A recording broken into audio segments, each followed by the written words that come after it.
How to share your Instagram story to WhatsApp status.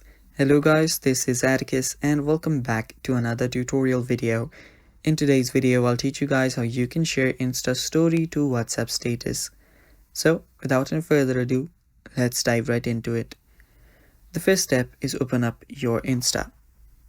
On your Insta, just head over to your Insta story and there we go. Now if you want to share it, if you just explore around here, if you tap on the three dots and here you can see different options, you won't find any direct option to share it to your WhatsApp.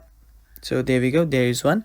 So tap on the send button, and if you tap on WhatsApp, you'll notice that it's just gonna open up a link that can share a story. So what we'll do here is to add the story to our WhatsApp. What we'll actually do is we'll just simply copy the story. So let me just head back to the profile. There we go. Now what we'll do is we'll actually just save this story, save it as a story, and after we save this, it will just create a video and keep it in your gallery. And we'll head over to our WhatsApp and we'll go to the update section on the bottom left.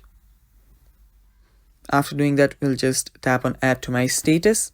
Simply tap on your profile and then select your story that we just downloaded. Now tap on share and there we go. That is how you can share your Instagram story to your WhatsApp status. And that's basically it guys. Thanks for watching. Stay tuned for more and bye bye. Take care.